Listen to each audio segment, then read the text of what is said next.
시청자 여러분 안녕하십니까? 대한민국이 잘 보이는 곳으로 모셔다 드리는 신통방통 시작합니다. 먼저 오늘의 핵심 뉴스입니다. 민주당 이재명 대표 검찰 조사를 마친 뒤에 조서가 자신이 말한 취지대로 적혀있지 않다며 서명 날인을 하지 않았습니다. 결국 추가 조사를 받아야 되는데 이를 두고 검찰과 기싸움을 벌이고 있습니다. 검찰은 이 대표가 일방적으로 퇴실했다며 내일 추가 조사가 불가피하다는 입장입니다. 김도형 기자입니다. 이재명 대표가 11시간의 조사를 마치고 나간 뒤 검찰은 기자들에게 문자를 보내 조사 상황을 설명했습니다. 검찰은 단식 중인 이 대표 건강 등을 감안해 최소한도의 조사를 했지만 이 대표는 내내 구체적인 진술을 거부하고 진술서로 가름했다고 밝혔습니다. 그러면서 이 대표는 질문과 무관한 반복적이고 장황한 답변, 말꼬리 잡기 답변으로 일관했다고 덧붙였습니다. 이 대표는 8시간 조사를 받은 뒤 2시간가량 진술조서를 열람했는데 자기 진술 가운데 빠진 게 있다며 조서의 서명을 거부했습니다. 30여 페이지, 약 한 40페이지 정도 봤을까요? 취지가 좀 반영이 안 되는 부분들이 너무 많다. 검찰은 이 대표에게 누락된 진술을 알려주면 수정해 반영하겠다고 했지만 이 대표는 그만하자며 그대로 퇴실한 것으로 파악됐습니다. 검찰 내부에서는 이 대표 측이 검찰 조사와 영장 청구를 지연시키려고 일부러 조서 서명을 거부한 게 아니냐는 입장이 나옵니다. 서명이 없으면 진술조서는 법정에서 증거로 채택될 수 없습니다. 검찰은 이 때문에 12일 이 대표를 한 번 더 불러서 조사하는 게 불가피하다는 입장입니다. TV조선 김도영입니다. 윤석열 검사가 커피를 타줬다는 가짜뉴스 논란의 중심에 있는 김만배 씨. 희망림 씨와는 아주 오랜만에 만난 거다. 그렇게 주장을 했었습니다. 그분은 저의 오랜 지인인데 한 15년에서 20년 만에 처음으로 전화 오고 만났습니다. 하지만 이 말 역시 거짓말인 것으로 점점 드러나고 있습니다. 오랜만에 만나 그냥 지나가는 말로 한마디 했는데 이게 자기도 모르게 녹음이 됐고 뉴스타파에 3일 전에 보도가 된 거다라고 주장을 합니다만 이미 2달 전에도 김만배 씨 사무실을 신앙림 씨가 찾아갔었고 또 인터뷰 직후에는 두 사람이 거의 매일 문자 메시지를 주고받은 정황도 포착이 됐습니다. 이 소식 잠시 뒤에 자세히 분석하겠습니다. 북아프리카 모로코에서 120년 만에 강진이 발생했습니다. 2,000명이 넘는 사망자가 발생했습니다. 오늘 아침 조간신문들 이 소식을 일면 톱뉴스로 전하고 있습니다. 먼저 조선일보 일면 기사인데요. 모두가 잠든 밤 천년 고도가 무너졌다. 이 모로코에 관측 사상 최대 규모인 6.8 강진이 발생했고 지진이 흔든 그 20초 동안에 모든 게 사라졌다고 전했습니다. 지진 현장입니다. 주민들은 잠을 자고 있었는데 잠자리에 든 시간에 내진 설계 없이 벽돌로 지어진 저런 건물들은 힘없이 무너졌습니다. 주택 사이에서 지금 희생자들이 계속 나오고 있습니다. 중세 시절 유적들이 고스란히 간직한 마라케시, 이 지역도 평소에 영화 촬영지로도 유명한 곳인데 하지만 모든 문화유산들이 저렇게 순식간에 무너져 내렸습니다. 모로코 현지 상황도 잠시 뒤 자세히 전해드리겠습니다. 이재명 대표가 11시간 조사 후에 진술조서에서 서명 날인 거부하면서 사실상 검찰 조사는 무용지물이 됐습니다. 이 대표는 증거가 하나도 없다. 되려 검찰을 작심해서 비판했습니다. 예상했던 대로 증거라고는 단 하나도 제시받지 못했습니다. 그저 전에 들었다는 김성태의 말이나 아무런 근거가 되지 않는 정황들, 아무 관계없는 보정에 관한 이야기, 이런 걸로 이 긴 시간을 보냈습니다. 통화기록이라도 하나 주고 내가 전화했지라고 하면 모르겠는데 정말 아무것도 없고, 그러니까 증거도 없이 계속 계속 이제 범죄자 이미지를 들려 쓰려고 계속 부르는 거 아니에요. 정말 못됐어. 정말 못됐어라고 얘기합니다. 하지만 검찰은 인적 증거, 물적 증거가 충분하다라면서 자신감을 내비쳤었는데 저렇게 증거가 없다. 검찰 조사 받아보니까 증거가 없다. 이렇게 얘기를 하고 있습니다. 자, 이게 무슨 상황인 거예요? 네, 그러니까 이 검찰 조사가 끝나면 사실상 이제 본인이 진술한 내용을 바탕으로 확인 작업을 거쳐서 조서에 잘 적혔는지를 보고 서명을 하는 게 일반적이거든요. 그렇죠. 그런데 이 날인이 없으면 재판에서 증거로 인정될 수가 없기 때문에 서명을 꼭 필수로 하고 있는데 예. 또 조사 중에 나가버리게 되면 일반인의 경우에는 강제 구인까지도 될 수 있는 상황입니다. 어허. 그런데 이재명 대표는 그제 이 진술이 누락됐다, 본인이 한 말의 일부가 누락됐다 이렇게 주장을 하면서 날인을 거부하고 건강상 이유로 나가버린 겁니다. 아, 주소를 다 읽은 것도 아니고 3분의 1 정도만 읽다가 그냥 나온 거군요. 네, 맞습니다. 지금 말씀하신 대로 이 대표 측이 설명하기를 전체 조서가 한 120쪽 분량이었는데 40쪽 정도만 확인을 하고 이후에 서명을 하지 않은 채 열람 중단을 선언했다면서 취지가 잘 반영되지 않은 부분이 있다 보니까 열람 자체가 의미가 없었다. 향후 대응 방안에 대해서는 법률적으로 고민을 해보겠다 이런 말을 남겼습니다. 자, 그러니까 조사는 다 받았어요. 그런데 이렇게 열람을 하더니 내 말과 다르다. 그러니까 검찰이 뭐가 다릅니까? 고쳐줄게요. 그런데도 그냥 나온 겁니다. 보통 일반인들도 이럴 수 있습니까? 이렇게 못하죠. 예. 일반인들은 지금 이재명 대표가 하는 모든 걸 못해요. 예를 들어서 일반인들이 범죄 혐의가 있는 자가 나 조사 안 받으려고 단식하는 경우 이런 경우도 없고요. 예. 사실 조사받다가 이거 내가 말한 거하고 틀린데 그렇게 말할 수는 있지만 그러면 이건 고치고 다시 조서 작성해달라고 해서 그거 다 고치거든요. 근데 이런 식으로 이렇게 하고 나가는 경우는 없는데 제가 봤을 때는 이거는 그냥 큰 그림 속에서 이재명 대표는 그 수사를 안 받겠다라는 게 기본의 자기 생각입니다. 어허. 그러니까 수사를 안 받겠다 했기 때문에 계속 검찰이 나오라고 하는 날짜에 뭐 조율 안 됐다 이러면서 안 나갔죠. 그다음에 이제 단식했죠. 그래도 나오라고 검찰이 그러니까 이제 나가서 처음에 뭐라 그랬냐면 2시간 조사 받겠다고 했죠. 예. 그러니까 또 그것도 실패했어요. 그러니까 이번에는 이제 조사 받으러 나가서 한 게 제가 봤을 때는 그것도 이제 거부를 해야 되니까 읽어보는 그냥 척한 것 같아요, 제 생각에. 그리고 그냥 나와버린 거죠. 결과적으로 이렇게 서명 날인을 안 하면 어떤 일이 벌어지느냐. 그냥 조사 안 받은 거예요. 조사 안 받은 거기 때문에 검찰로서는 다시 그 조사를 또 할 거냐. 예. 아니면 이제 조사 안 받는다는 게 다 드러난 거니까 조사 없이도 그 구속영장 청구할 수 있거든요. 어허. 예, 그러니까 그냥 청구하느냐. 요 지점을 고민하게 될 겁니다. 예. 자, 큰 그림이 그려진 것 같다라고 말씀을 하셨는데 그렇다면 원래 처음부터 어느 정도 의도가 된 행동이다 이렇게 봐야 될까요? 피의자 조서를 열람하는 이유가 있잖아요.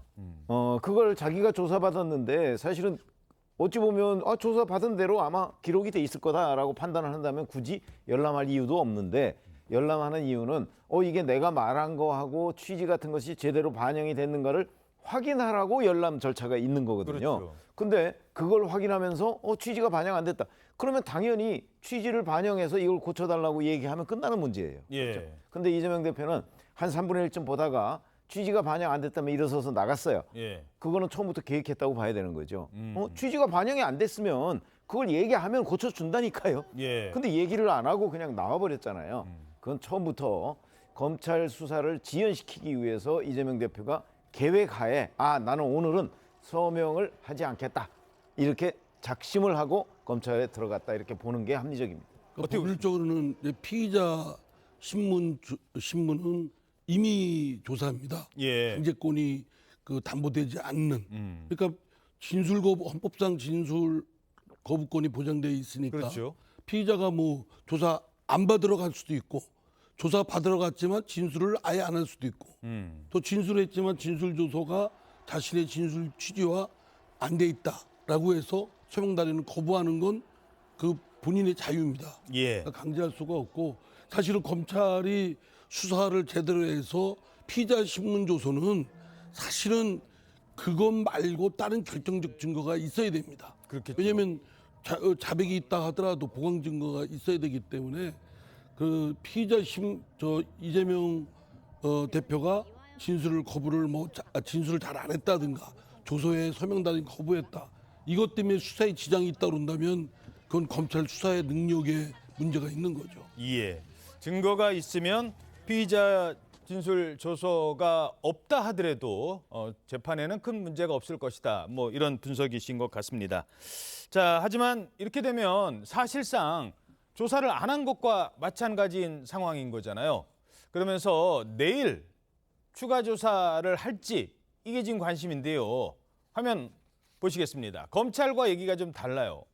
검찰은 내일 오후 6시까지, 그러니까 6시까지만 조사받게 해드리겠습니다. 그 조건으로 내일 다시 한번 출석할 것을 요구를 했고 어느 정도 합의를 본 것 같다 이렇게 얘기를 한 입장인데 아니다. 이재명 대표는 협의해야 된다라면서 좀 모호한 답변을 내놓고 있습니다. 이재명 대표의 목소리로 직접 들어보시겠습니다.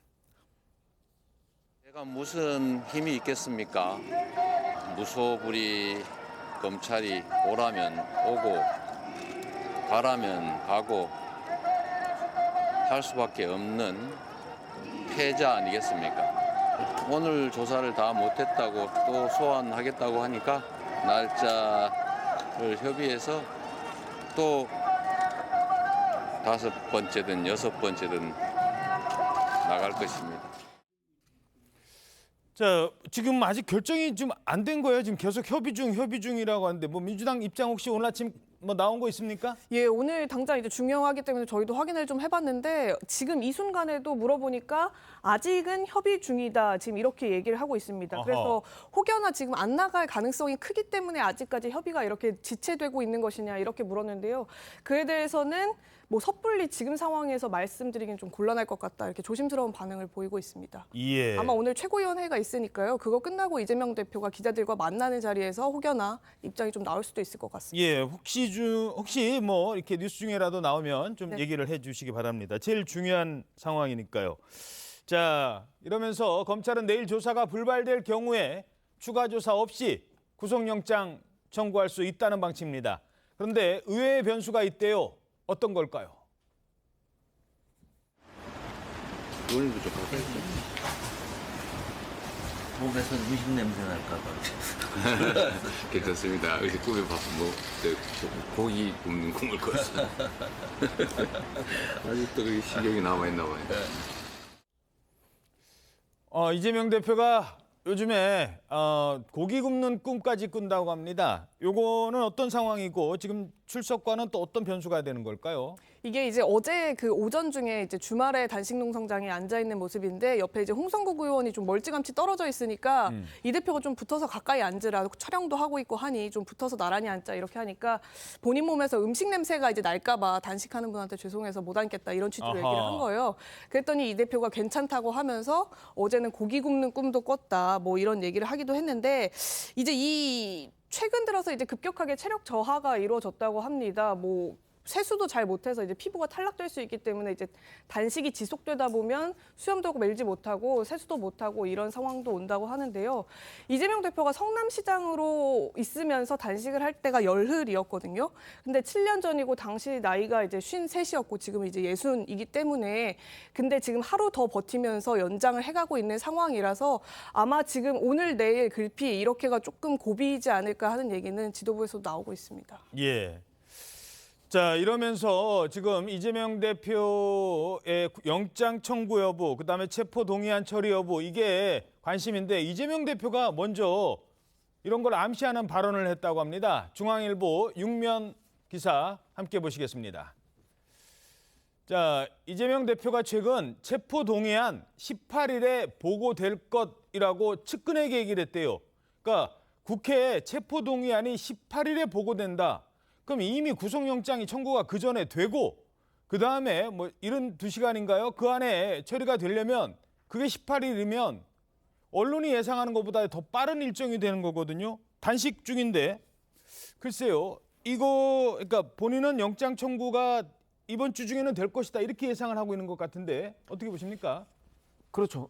그러니까 9일 이제 검찰 조사가 무산되고 그리고 나서 이번 주에 영장 청구, 이번 주도 이제 주 초에 영장 청구가 되면 절차를 밟아서 체포동의안이 국회로 넘어올 거거든요. 예. 그렇게 되면 18일에는 그 원내 교섭단체 대표연설이 있어요. 그러니까 그때 아마 이제 여야가 합의해서 그러면 체포동의안이 국회로 넘어왔습니다 하는 거를 보고를 하게 될 것이다. 이게 이제 이재명 대표가 측근에게 했다는 말인데 그게 이제 전제가 성립하려면 사실은 이번 주 초에 그 영장이 청구가 돼야 되거든요. 예. 그러려면 적어도 내일까지는 검찰이 내일에 한 번 더 조사를 하자 이렇게 지금 제안을 한 상태잖아요. 예. 그럼 내일은 지나야 될 거 아니겠습니까? 그렇죠. 내일 지나고 나서 그럼 13일에 검찰이 추가 조사를 여전히 이제 뭐 협의를 할 것인지 예. 아니면 바로 영장을 청구할 것인지 이런 부분을 이제 검찰이 결단을 해야 되는 거죠. 예. 그런데 아마도 계속해서 지금 협의 중 얘기를 민주당에서 하고 있잖아요. 그렇게 되면 아마 뭐 마치 추가 협의를 하는 신용을 하다 보면 검찰이 덜컥 영장 청구하기가 어려워질 수가 있어요. 예. 그렇게 되면 18일 그 본회의 보고라는 거는 이재명 대표가 제가 보건대는 그냥 에드벌룬성으로 얘기한 것 아닌가 싶습니다. 그런데 그날 18일을 따져 보니까 네. 그게 이제 교섭단체 대표 연설이잖아요. 네. 이재명 대표는 단식 중이고 아마 박강원 원내대표가 할 것 같은데 그렇죠. 그렇게 처리를 되면 앞에 박강원 원내대표 연설 다 듣고 그럼 그 연설 내용이라는 게 뭐 어느 정도는 예상이 되지 않습니까? 이번 검찰 수사가 어떻고 뭐 그렇게 어떻고. 되겠죠. 그리고 또 이재명 대표가 단식 중인 사람은 또 뭐 몸이 뭐 힘들어서 아니면 그때 단식을 끝냈는지도 모르겠습니다만 그래놓고 민주당 의원들한테 나 영장 청구 심사 좀 해주세요. 뭐 이런 상황을 만들겠다는 건가요? 그러니까 우선 18일이라고 하면 단식 19일째입니다. 아마 그때까지 이재명 대표가 단식을 계속하고 있을 것이다 이렇게 예상하기 어렵고요. 아마 그때는 병원에 입원하고 있지 않을까. 계속 한다면 예. 이렇게 이제 짐작이 되고 그때 보고를 하면 20일에 또 원내 그 교섭단체 대표 연설이 있어요. 그때는 국민의힘 윤재옥 그 원내대표가 이제 교섭단체 대표 연설을 할 텐데 그러면 그때 표결을 해야 되거든요. 예. 그런 점으로 보면 저는 그래서 이제 18일에 보고 안 할 가능성이 더 높다 이렇게 보고 있는 거죠. 그거는 그냥 예. 그 일찍 영장 청구를 할 것이라고 이재명 대표가 그냥 그 어떤 떠보기식으로 지금 그 측근한테 얘기를 한 것이 아닌가. 어쩌면 말씀드리기 죄송합니다. 어쩌면 그 18일이 이재명 대표가 원하는 날짜, 원하는 상황일 수도 있을 것 같아요. 아니죠. 원하지 않기 때문에 그거 떠보는 거죠. 아하. 왜냐하면 지금 이재명 대표는 무조건 이거 그 연기시켜야 됩니다. 지연시키는 작전이요. 그래서 지금 수사 안 받는 거거든요. 그럼 추석 전에는 못하도록? 예, 못하도록 하는 거죠. 왜냐하면 본인이 지금 이번에 이것만 지연시키는데 성공을 하면요, 이게 12월 달까지로 갈 수 있어요. 그러면 12월 달까지로 가면 이제 공천, 눈앞에 총선을 앞두고 있잖아요. 예. 민주당에서 과연 그거를 갖다가 가결시킬 수 있을까요? 그렇기 때문에 지금 온통 이거를 갖다가 부결시키는 민주당이 어쩌지 못하는 상황으로 몰고 가려면 무조건 지연시켜야 됩니다. 이상민 의원께서 옆에서 이렇게 웃고 계시는데 이 상황에 이제 참여를 하셔야 되거든요. 어떻게 전망하십니까? 저는 검찰이 구속영장 청구하기가 쉽지 않을 거라고 생각되는데요. 예. 왜냐하면 이재명 대표가 지금 단식 중이고 말씀하신 대로 그 병원에 그 갈 수도 있고 입원해 있는 상황에서 영장 청구를 했을 때 여론의 향방이 만만치 않을 거라고 생각됩니다. 그러면 이제 10월 달은 말씀하신 대로 국정감사 기간이기 때문에 예. 본회의가 원칙적으로 없죠. 그럼 11월로 넘어서고 어허. 뭐 하다 보면 뭐 11월, 12월 가면 이제 그 내년 총선 모드로 다 바뀌지 않겠습니까? 예. 예. 잠깐만요. 그러면 이재명 대표가 이것도 궁금해요. 이재명 대표가 쭉 이렇게 줄곧 단식을 해 오고 있는데 물론 단식에 대해서 좀 이제는 중단해야 된다라고 촉구도 하셨습니다만 단식이 민주당 의원들 사이에 어느 정도 체포 동의안 처리에 영향을 좀 미쳐가는 분위기입니까? 어떻습니까? 뭐 전수 조사는 안 해봤습니다만 예. 대략 이거 뭐 당 대표가 그 지금 단식 중이고 그런데 좀 동정론이 있기도 하고요. 온정론이 예. 또 한편 뭐 그거 이제 종전에 이제 그 각결시켜야 된다는 입장을 갖고 있는 의원들 중에는 끝까지 왜 지금 단식할 때냐. 지금 뭐 그런 경우는 체포 동의안이 표결 절차에 들어가면 가결할 가능성이 높은 의원이겠죠. 근데 단식한 대표가 뭐 지금 회의도 참석하고 그런 물론 그 상황은 좀 앞으로 어떻게 될지 모르겠습니다만 그 본회의장에 이렇게 앉아 있는데 단식하고 그 옆에서 의원들한테 그 체포 구속영장 청구 그걸 표결을 하는 상황 이게 근데 좀, 예. 이게 지금 뭐 우리 당내에서만 있고 당내에서만 문제가 끝이는 문제라면 뭐 그런 온정주의도 작용할 수도 있겠는데 예. 지금 국민과의 약속을 여러 번 했잖아요. 이재명 대표도 하고 그렇죠. 당도 하고 그걸 지금 뒤엎고 또 뒤엎는다. 이럴 때 당한테 국민들이 하시는 질타 이런 걸 과연 감당할 수 있을까? 저는 그렇습니다. 그게 쉽지 않을 거라 봅니다. 그 국민과의 약속은 불체포 특권 포기하겠다는 그 약속. 예. 그러면 가결을 해야 되는 게 맞죠. 예. 이 알겠습니다. 18일 얘기는요. 그 이재명 대표 측에선 이재명 대표는 18일에 대해서 얘기를 한 적이 없다. 아마 이 오늘 중앙일보 보도 같은 경우에는 아하. 이 대표 측근 지도부 의원이 언론 플레이를 좀 하려고 이렇게 얘기한 것이 아니겠느냐. 다소 강하게 지금 부인을 하고 있는 상황입니다. 그리고 이 국회에서 체포동의안을 가결했다고 해서 구속이 되는 게 아닙니다. 그렇죠. 영장심사가 예, 있기 가서 때문에 당당하게 재판 예. 받자라는 거거든요. 이게 뭐 떳떳하다면 그것이 깔끔하게 정리될 수 있는 저는 방도라고 생각합니다. 예. 자, 지금 잠시 뒤에 화면 나오겠습니다만 화면 한번 볼까요? 지금 이낙연 대표가 찾아가서 이제 좀 그만하셔야 될 것 같다 이렇게 얘기를 했거든요. 그런 상황까지 지금 오고 있거든요. 어떻게 보십니까? 그냥 이낙연 대표는 그냥 정치적인 행위를 저는 했다고 봐요. 뭐 어차피 그 이재명 대표의 그 숨은 의도를 이낙연 대표가 모를 리가 없거든요. 예. 어차피 수사 피하기 위해서 수사 안 받으려고 단식을 시작한 거기 때문에 그냥 이낙연 대표는 뭐 개딸들도 보고 있잖아요. 그다음에 뭐 여러 분들이 보고 계시니까 그냥 정치적 행위 한 겁니다. 그럼 언제 그만둬야 되나요? 이재명 대표는 단식을? 출구 전략? 이재명 대표는 그냥 병원에 실려가는 거죠, 그냥. 무슨 그때까지. 출구 전략이라는 거는 없고요. 의도만 있을 뿐이죠. 어떻게 하든 나는 수사를 피하겠다. 수사 안 받는다. 그러니까 그냥 실려갈 겁니다. 알겠습니다. 자, 이재명 대표의 검찰 조사는요. 자신의 방북을 위해서 쌍방울이 300만 달러를 대납했다라는 사실을 알았느냐 몰랐느냐. 돈을 준 건 사실이에요. 그걸 알았느냐 몰랐느냐가 쟁점입니다. 그런데 이화영 전 부지사 보고했다고 했다가 또 얼마 전에 편지 써서 오락가락 진술을 또 변복하잖아요. 그날 이재명 대표가 검찰 출석하겠다고 발표를 합니다. 뭐 공교롭습니다만. 자, 이재명 대표 김성태 전 회장과의 관계를 계속 부인하면서 이렇게 입장을 하고 있는데 하지만 검찰은 증거가 충분하다라는 입장입니다. 어떤 증거일까요? 쌍방울과 이재명은 대체 무슨 관계입니까? 나도 모르겠어. 뭘 알아야 내가. 대선 공작 예로 치면은 국민의힘이 조직폭력배 동원해가지고 나한테 조폭 자금 20억 줬다. 이런 게 진짜 선거 공작 아닙니까? 적반하장, 후안무치 대표적 사례지. 자, 하지만 검찰이 찾아낸 흔적들이 조금씩 드러나고 있습니다. 먼저 이화영 전 부지사 관련입니다. 이화영 전 부지사는 처음에 아예 모른다. 쌍방울이 돈 준 것도 모른다. 뭐 스마트팜 사업도 모른다. 그런데 북한에서는 김성애가 계속 돈 달라고 왜 약속 안 지키냐고 2번씩이나 이렇게 얘기했다잖아요. 그 상황에서 쌍방울과 이 북한과의 경제협력식이 중국 선양에서 열렸습니다. 근데 그때 나는 몰랐다. 내가 그냥 갔는데 자기네들끼리 하고 있더라고요. 우연히 봤어요. 이렇게 얘기를 하는 겁니다. 하지만 쌍방울 측에서는 무슨 소리냐. 그날 거의 우리 하루 종일 같이 있었지 않느냐. 공항에서 행사장까지 누가 차로 모셨습니까? 쌍방울이 차로 모셨잖아요. 그때 2번째 자리에 김성태 회장이랑 같이 앉았지 않습니까? 이런 얘기를 하고 있어요. 바로 저 협약식입니다. 저 협약식. 근데 저 협약식 동영상을 봤더니 이 사진 촬영을 하면서 저분은 말고요. 이 뒤에서 누군가 얘기를 하는데 그 목소리가 이화영 전 부지사 목소리다 이런 얘기가 나오고 있어요. 예, 지금 저 모습이 4년 전 모습인데 사진이 말고 동영상이 공개가 됐거든요.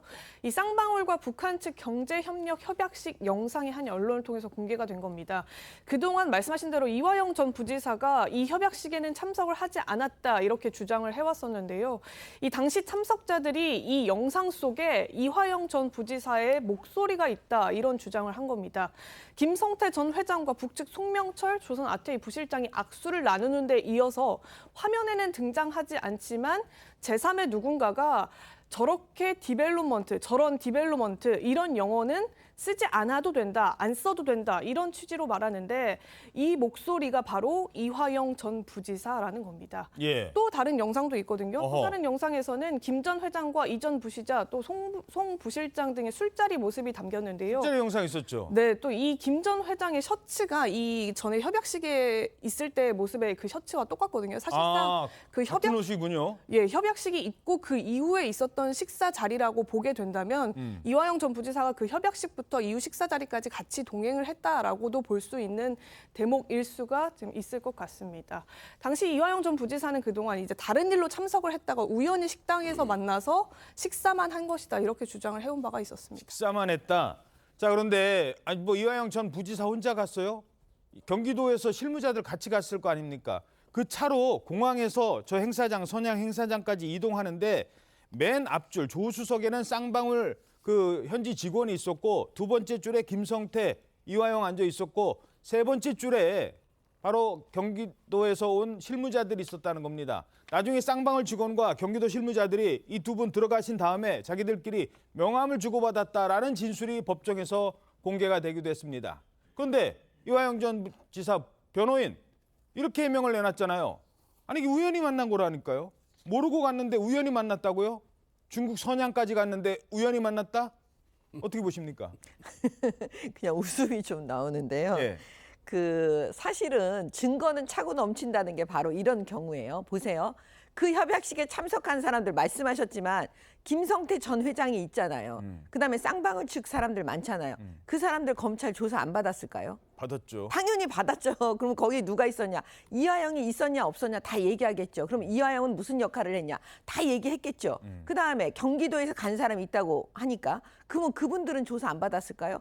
다 조사 받았을 거예요. 그다음에 또 하나 사진도 나왔잖아요. 그다음에 동영상도 나오죠. 뭐 목소리도 나왔다 그러죠. 이런 얘기들 다 누가 해줬을까요? 거기에 참여했던 사람들이 얘기했을 거예요. 그럼 검찰은 그 증거 자료를 다 갖고 있어요. 할 말이 없으니까 겨우 한다는 얘기가 이제 우연히 갔다. 이렇게 얘기하는데 뭐 그거는 갔다는 얘기를 뭐 인정한 거니까요. 자백한 겁니다. 자, 저렇게 증거가 나오고 저 증거뿐만 아니라 지금 많은 사람들이 안부수 회장도 이미 국정원에다가 얘기했다니까요. 이 쌍방울 돈이 경기도를 위해서 들어간 거 알고 있었다. 그 얘기를 언제 했느냐? 지금 한 게 아니에요. 이게 문제가 되기 전인 문재인 정부 시절에 얘기를 한 겁니다.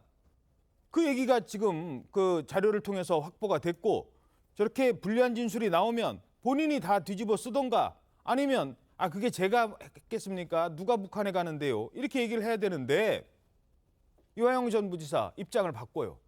두 번째 옥중 편지를 통해서 또 진술을 번복했습니다. 자, 그런데 이 진술서, 두 번째 진술서를 봤는데 이 편지를 봤는데 좀 이상한 흔적이 있다. 그러니까 보통 편지했을 때 제가요 그러지 정찬배가요 이렇게 안 하잖아요. 근데 그런 흔적이 있다면서요? 네, 이게 주로 여권에서 나오는 분석이긴 한데요. 이 내용을 보면 통상 본인을 지칭할 때 존대어로 쓰면은 저 이렇게 표현을 하잖아요. 예. 그러니까 제가 저 이렇게 표현을 하는데 이 편지에서는 마치 본인을 제3의 인물인 것처럼 이화영이 이렇게 쓴 대목이 평소 문체와는 좀 다르다는 겁니다. 어허. 이게 누가 불러준 걸 그대로 이제 받아 적는 과정에서 본인 스스로를 나, 저 이렇게 안 하고 이름으로 지칭을 하게 된 것 아니냐는 거죠. 이 검찰은 조사 당시와 이전 부지사의 어투를 대조하는 작업도 해볼 것으로 지금 알려지고 있고요. 법조계에서는 자백은 부인보다 증명력이 높다 이렇게 얘기를 하면서 진술이 다소 오락가락하는 상황에서는 판사가 자백에 대해서 더 신뢰감을 가질 가능성이 높다. 지금 이런 해석들도 하고 있습니다. 저 진술서 옥중 편지는요. 변호인이 바뀐 다음에 민주당 소속 변호인이 바뀐 다음에 나온 진술서입니다. 이해가 안 되는 건 왜 저렇게 편지를 저렇게 쓰면 본인한테 불리하잖아요. 근데 왜 저런 편지를 자꾸 쓰는 걸까요? 잘 아시다시피 이화영 전 부지사 부인의 압박이 상당하죠. 그래서 이화영 본인이 그 변호인을 사선 변호인을 선임한다고 했는데 그 사선 변호인의 뭐 들리는 얘기에 의하면 수임료나 뭐 이런 것들은 전부 다 그 부인이 그 관리를 한다고 해요. 그렇죠. 감옥에 있는 사람이 어떻게 내겠어요? 그렇죠. 네. 그러다 보니까 자기가 아무리 사선 변호인을 선임해 놓으면 뭐 하겠어요.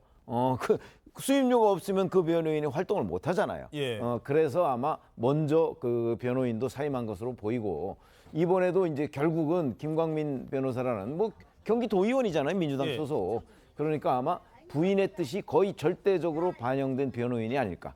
이렇게 생각이 드니까 이화영 전 부지사로서는 결국은 그 본인의 그 과거 진술을 계속 유지하려고 하다가 그걸 포기한 것 아닌가 이렇게 보입니다. 자, 이 이화영 전 부지사는 압박이라는 용어를 씁니다. 검찰의 압박 때문에. 근데 그 압박을 다시 한번 다른 시각으로 좀 보면 물론 이거는 추측의 영역일 수 있습니다만 옥중 편지가 공개된 시점이 언제였느냐? 바로 이재명 대표가 단식을 한 지 10일차 단식 계속하고 있는 거예요. 그리고 검찰을 출석하기 이틀 전이었습니다. 이때 이화영 전 부지사는 그 전에 물론 쓴 편지였겠습니다만 진술서를 공개를 했고 그 진술서 공개되니까 이재명 대표가 단식 중임에도 지금 검찰 나가겠다라고 얘기를 했어요. 단식이 이재명 대표의 단식이 이화영 대표의 입장 변화에 지금 8일차, 9일차 되던 날 야, 대표는 저렇게 단식까지 하는데 나는 대표한테 책임을 떠넘겨? 그런 어떤 문제를 이화영 부지사에게 주지 않았을까요? 어떻게 보십니까? 아니, 저는 그렇게 생각하지 않습니다. 그렇습니까? 지금 이화영 그 부지사는요, 그 안에서 자기가 뭘 어떻게 판단하고 할 그런 게 없어 보여요. 지금 보세요. 저는 정말 좀 이게 이상한데 현직 민주당 경기도 의원이에요. 지방 의원이잖아요. 이분이 변호사 하는 게 맞아요? 일단. 그러면 그 사람은 민주당을 위해서 충성하는 사람이지 이화영을 위해서 진짜 변호하는 사람이라고 보여질까요? 그럼 그 사람을 선임한 사람이 이화영이 아니고 민주당 플러스 이화영의 부인일 거라는 건 그냥 다 짐작으로 가고 있잖아요. 그러면 그냥 이화영을 시키는 대로 지금 하고 있는 게 아닌가라는 생각이 들어요. 진술서도 누가 써줘가지고 대신 다시 쓰게 한다던가 뭐 이런 방식으로요. 그렇기 때문에 제가 볼 때는 지금 그 큰 그림, 이 큰 그림은 민주당의 이재명 대표 측에서 그냥 그린 그림이고 이화영이 무슨 어떤 시점이라든지 뭐 자기 마음이 뭐 동했다라든지 뭐 이렇게 해서 자진해서 쓴 거라고 보여지지 않고요. 판사, 검사도 다 저처럼 생각할 겁니다. 예, 어떻게 분석하십니까? 뭐 어쨌든 이화영 전 부지사 진술이 그 왔다 갔다 하니까 어떤 진술을 믿을 것이냐는 지금 우선 증거 능력 자체가 인정되기가 어려운 상황입니다. 그렇죠. 예. 그리고 아직 이제 법정에서 본인의 진술이 없는 상태고, 예. 그다음 신빙성이 뚝 떨어지고, 뭐 강한 의심은 들죠. 의심이 드는 게 상식적이긴 하지만 유죄 입증이 되려면 그에 대한 그 확신에 이르는 정도의 증명이 돼야 되기 때문에 지금 이화영 전 부지사의 저렇게 왔다 갔다 한 진술을 근거로 유죄를 입증하기는 쉽지 않을 것이다. 그런 생각이 듭니다. 예. 부인은 왜 그러면 남편을 위하는 선택을 하지 않는 걸까? 적어도 남편이라면 내 남편 빨리 교도소에서 나오는 게 형량을 하루라도 줄이는 게 그게 남편을 위한 행동이 아닐까요? 자, 이런 의문이 드는데 요건 조금 생각을 해봐야 됩니다만 맥락상 그렇다는 겁니다. 이화영 전 부지사가 미심쩍은 행동을 그동안 하는 것 중에 지금 재판 과정에서 드러난 게 있어요. 여성이 등장합니다. 이화영 전 부지사의 이른바 여성, 최측근 여성. 웬 여성한테 돈을 그동안은 법인카드를요. 이 여성이 쌍방울한테 받은 법인카드 이 여성이 썼다. 이왕이 안 썼다. 제가 썼어요 하고 나섰거든요. 그래서 봤더니 같이 무슨 미용실도 다니고 둘이 부부인 줄 알았대요. 이게 법정에서 나온 증언입니다. 그런 여성이 있는데 수억 원을 줬다. 이런 얘기가 나오고 있어요. 그 여성한테. 네, 그렇습니다. 이 이화영 전 부지사가 부지사로 이제 취임하기 전에 지난 2018년 7월부터 구속 전이죠. 작년 9월까지 모두 수억 원을 최측근인 40대 여성 A씨한테 송금을 지금 한 걸로 알려진 건데요. 이 A씨는 정당인인데 지금 말씀하신 것처럼 법인카드 유용 의혹 당시에 법카를 실제로 쓴 사람이 나다 이렇게 주장을 했다가 추후에 검찰 조사에서 말을 바꾸기도 했던 그 인물입니다. 두 사람은 의원실에서 같이 근무를 하기도 했었습니다. 네, 그렇습니다. 이 이화영 전 부지사 부탁으로 쌍방울 직원으로 허위 등재돼서 지난 2019년 6월부터 작년 8월까지 8,500만 원 가량을 받기도 한 사람인데요. 이 돈이 이 쌍방울에서 받은 돈 가운데 일부인 건지 아니면 다른 업체 등에서 받은 뇌물 혹은 불법 정치 자금인 것인지 이 여부에 대해서 지금 검찰이 조사를 하고 있습니다. 예. 자, 쌍방울이요. 대북 송금을 한 그 시기에 이화영 전 부지사가 남긴 흔적만 있는 게 아니에요. 이재명 대표가 남긴 흔적도 있습니다. 바로 공문입니다. 이번에는 공문. 자, 북한에 가고 싶어요. 그럼 뭐 가고 싶으면 다 갑니까? 가려면 과정이 필요하죠. 그래서 북한에서 초청장을 보내줘야 그 초청장을 근거로 국정원에 신고도 하고 초청장 받았으니까 제가 가겠습니다 하는 겁니다. 그런데 초청장을 써달라고 먼저 경기도에서 공문을 보냅니다. 북한 측에. 거기에는 이재명 당시 도지사의 도장이 꽝 찍혀요. 그게 어떤 직인인 거죠? 경기도지사 이렇게 쓴 그런 도장이죠. 근데 이게 그 밑에 보면 전결 이렇게 돼 있습니다. 부지사 전결.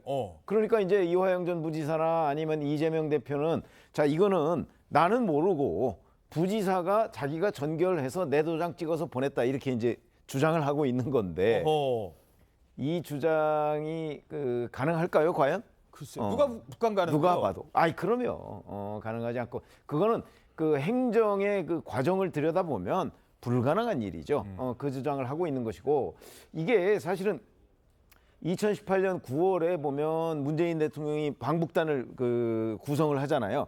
거기에 이재명 당시 경기도지사가 제외가 돼요.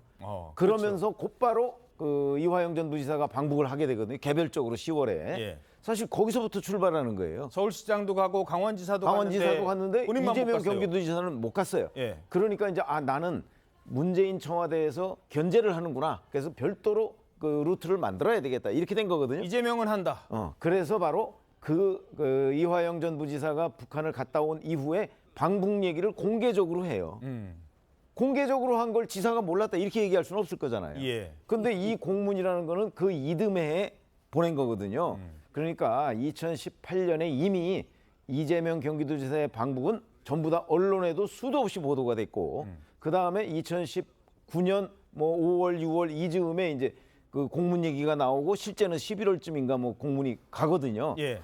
그거를 이제 부지사 전결이기 때문에 나는 몰랐다 이렇게 주장을 지금 할 수가 없는 국면입니다. 예. 그 전해 1년 전부터 추진되던 거기 때문에. 자, 북한에 가고 싶다고 아니면 북한에 그냥 오세요 그랬겠습니까? 북측에서 뭐라고 요구했느냐? 재판 과정에 드러난 이 증인들의 진술입니다. 돈이 필요하대요. 북한이 공짜가 어디 있습니까? 오고 싶어요? 돈 주세요. 얼마? 300만 달러. 왜? 뭐 헬기도 띄우고 벤츠로 퍼레이드도 하고 우리가 이러려면 돈이 필요합니다. 얼마? 처음에는 500만 달러였어요. 그것도 깎은 거래요. 300만 달러로. 이런 과정에서 공문도 오갑니다. 자, 이게 바로 이재명 대표 검찰 조사 때에도 검사들의 질문이 있었습니다. 나오자마자 기자들이 이 질문을 해요. 변호사는 뭐라고 답변했을까요? 공문이 같다라는 것인데 공문이라는 것은 어떤 정결권자, 뭐 과장이 됐든 국장이 됐든 부지사가 됐든 정결권자가 서명을 하면은 관인은 찍혀서 나가는 것이니까 그 관인이 나갔다는 것이 누구의 뜻인지가 분명하지도 않고 또 이재명 대표님의 뭐 방북 계획이 있었다고 해서 그게 뭐 문제될 건 없지 않습니까? 예, 그럼 뭐 남북 교류 협력을 강화하자는 것인데 그 자체가 뭐 문제가 있는 건 아니겠죠. 중요한 건 자, 그러니까 과장이 됐든 국장이 됐든 전결권자가 서명하면 이재명 도지사 도장은 그냥 찍혀서 나가는 거다. 아까 얘기했잖아요. 다른 것도 아니고 북한에 가는 공문에 이재명 경기도지사는 본인도 모르게 막 밑에 사람들이 사인하고 그렇게 했다? 어떻게 보세요? 아니 뭐 근데- 몰랐다라고 저렇게 이제 예. 말하기 위해서 난 몰랐다. 난 근데 도장이 찍힌 것도 내가 이건 정결권자이기 때문에 자기는 몰랐다. 지금 이렇게 거기를 강조하면서 얘기하는 건데요. 핵심은 뭐냐면 이미 김성태 전 회장이 다 얘기하고 있어요. 내가 300만 달러를 북한에 준 거는 이재명 방북 비용으로 내가 준 거다. 사실 자백은요, 증거의 왕이에요. 그러면 이미 김성태는 자백을 한 거거든요. 그러니까 지금 그 이화영이가 무슨 말을 하든, 그다음에 이재명 대표가 뭐 그 관인 찍힌 거 정결이네 어쩌네 난 몰랐네 이렇게 말해봤자 저는 아무 소용이 없고요. 증거는 이미 김성태와 그 쌍방울의 그 김성태 측근들로 인해서 이미 검찰이 다 확보하고 있기 때문에 나머지는 아주 그냥 부수적인 거에 불과하다 이렇게 말씀드립니다. 예. 사실 판단은 이제 형사소송법상 판사의 자유심증에 의해서 이제 판단 결정을 하거든요.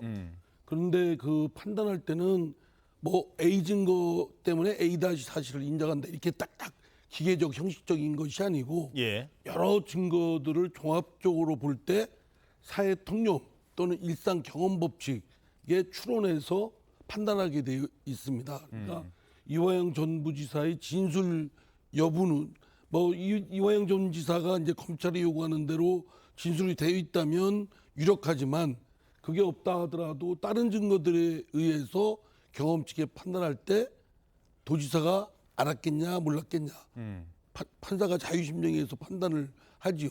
그러면 제 생각에는 강한 그 도정에서 이루어지는 것을 부지사도 알고 있고 또 북한과의 그런 교섭에 관한 거를 지사가 몰랐다라는 건 좀 상식에 맞지 않죠. 예. 그러려면 그 진짜 몰랐다고 하려면 이재명 대표가 적극적으로 그거를 상황을 뒤엎는 것을 적극적으로 해야지. 반대 증거를 제가 볼 제시하지 못하는 때는 한. 그냥 이렇게 뭐 아니다라고 소극적으로 대응하면 제가 보기에는 불리한 판단이 내려질 수도 있다고 생각됩니다. 지금 민주당을 출입하는 최지원 기자가 민주당 상황을 하나 지금 보고받은 게 있는 것 같은데 이재명 대표가요. 오늘 회의에 못 나온다고요? 예, 원래 9시부터 비공개 최고위원 회의가 있고요. 9시 반부터 이제 최고위원 회의가 열리는데 오늘 두 회의 모두 불참한다고 합니다. 회의에 불참한다. 예. 왜요? 오늘은? 건강상의 이유 때문이죠. 원래 그 농성장, 야외 농성장엔 10시에 나오거든요. 그러니까 지금 야외 농성장에도 없고 이제 당대표실 내부에 있는 것 같은데 비공개 회의는 당대표실에서 하긴 하지만 이 회의에도 참석을 하지 못했고 그 공개 회의에도 참석을 하지 못할 지금 건강 상황이라고 당에서 밝혔습니다. 잠깐만요. 이재명 대표가 10시면 밤 10시면 이제 다시 대표실로 가셨다가 언제 다시 저 단식장에 아침에 오전에 나오는 거죠? 오전 10시에 다시 나옵니다. 그렇죠. 그럼 아침 최고위 끝나고 이제 사람들 당 사람 만나고 단식장에 오는데 오늘 몸이 안 좋아서 최고위에 못 나간다. 그러면은 몸이 안 좋아서 단식장에도 못 나갈 수 있는 상황도 아직은 열려 있는 거네요. 그렇죠. 이제 10시에 야외에 나와서 단식을 하실지 아니면 안에서 좀 쉬시면서 단식을 하실지는 아직 알 수 없는 상황입니다. 예, 알겠습니다. 이재명 대표의 건강 상태에도 뭔가 그렇죠. 지금 며칠째입니까? 당연히 그래서 많은 사람들이 만류했던 것 아니겠습니까? 자, 다음 소식입니다. 전국을 강타하고 있는 김만배 신앙님의 허위 인터뷰 의혹. 핵심은 두 사람이 공모를 했느냐. 이 사건의 파장을 알고 그런데 검찰은 언제 알았는지 이게 제일 중요한 대목인 것 같습니다. 이 두 사람이 언제 만나서 언제 이 얘기를 주고받았느냐. 근데 김만배는 뭐라고 얘기했었죠? 15년 만에 만났대요. 15년 만에, 20년 만에. 다시 한번 들어보시죠. 신앙님 씨에게 돈 주고 허위 인터뷰했다는 의혹이 있는데 어떻게 생각하세요? 그분은 저의 오랜 지인인데 한 15년에서 20년 만에 처음으로 전화 오고 만났습니다. 그런데 사적인 대화를 녹음되는지도 몰랐고 그리고 제가 굉장히 이 사건 속에서 그 패닉 상태에 있었고 그렇기 때문에 뭐 오랜 지인으로서 위로나 그런 자리가 되지 않을까 그래서 만났던 겁니다. 자, 그런데요. 15일 날 만났는데 그 전후로도 계속 접촉을 한 특히 만난 다음에는 거의 매일 문자까지 주고받은 그런 정황이 나타나고 있어요. 네, 그렇습니다. 이 검찰 직후에 이제 그 검찰이 화천대유 사무실을 압수수색하는 과정에서 드러난 건데요. 인터뷰 전인 지난 2021년 여름쯤에 화천대유 사무실을 방문했다, 신 씨가 방문했다 이런 진술을 확보한 걸로 지금 알려지고 있습니다. 신 씨 오른 것을 사무실 직원이 봤다 이런 얘기가 있어요. 네, 맞습니다. 그리고 15일 인터뷰 직후에 두 사람이 거의 매일 문자를 주고 받았다는 기록도 검찰이 지금 입수한 걸로 전해졌는데요. 자, 당시 상황을 먼저 보겠습니다. 2021년 9월 두 사람이 만나서 녹음하기 전에 무슨 일이 있었던 건지 바로 그날 이틀 전으로 가보겠습니다. 월요일 날 대장동에 대한 의혹이 물론 지방지를 통해서 알려졌었습니다만 본격적으로 일간지에서 이 뉴스를 톱 뉴스로 다루면서 문제가 되기 시작합니다. 그때 다음 날 바로 이재명 후보가 아니다 라는 기자회견을 했고 이때 김만배가 저한테 뭐라고 했는지 아세요? 공산당 같다고 그랬어요. 그런데 이 공산당이라는 얘기를 바로 이때 김만배도 얘기를 합니다. 그리고 녹음이 15일 날 이루어졌어요. 이런 상황이 이제 긴박하게 돌아갔다는 거잖아요. 네, 맞습니다. 이 김 씨가 또 이 신 씨를 만나기 하루 전날인 14일에는 그 휴대전화 번호를 해지했다. 지금 이 점도 드러나고 있거든요. 그러니까 번호를 해지하고 새 번호를 개통했는데 이제 나한테 수사가 온다. 본격적으로. 뭐 인지했을 상황이 크겠죠. 이 기존 기기에 대해서 지인이 인테리어 업자에게 폐기를 지시했다고 합니다. 이 지인이 망치로 그 기존 휴대전화를 내리쳐서 파기를 하고 불까지 태웠는데 그 모습을 또 영상으로 찍어서 김만배 씨에게 보내준 그 기록도 지금 나와 있는 상황이라고 합니다. 휴대전화 잘 없앴다. 자, 그러면 지금부터는 이 상황 좀 분석을 해봐야 되는데요.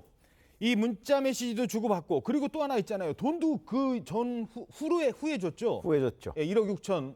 그렇죠. 예. 그러니까 9월 15일 날 뭐 이어서 곧바로 300만 원을 현금으로 주었고 예. 그 후에 닷새 뒤에 그 은행 계좌로 1억 6,200을 줬어요. 그래서 예. 1억 6,500만 원의 그 책 3권을 산 겁니다. 예. 근데 문제는 지금 이제 김만배 씨도 그렇고 신학림 씨도 사실은 한 20년 가까이 그동안에 연락을 안 했다 그러는데 검찰이 그 김만배 씨의 사무실을 압수수색하니까 거기에 신학림 씨의 명함이 발견된 거예요. 근데 그럼 15일 처음 인터뷰하는 자리에서 명함을 주고받은 거냐? 그렇게 물어서 화천대유 관계자한테 물어봤더니 그게 아니고 여름에 사무실을 방문했었습니다. 이렇게 된 거고. 그다음에 이제 사실은 언론재단을 만들 것이다 하는 걸 김만배 씨가 얘기했다는 건 다 드러나 있잖아요. 예. 근데 그 언론재단 얘기는 이미 그 2021년 3월부터 오갔다는 거죠.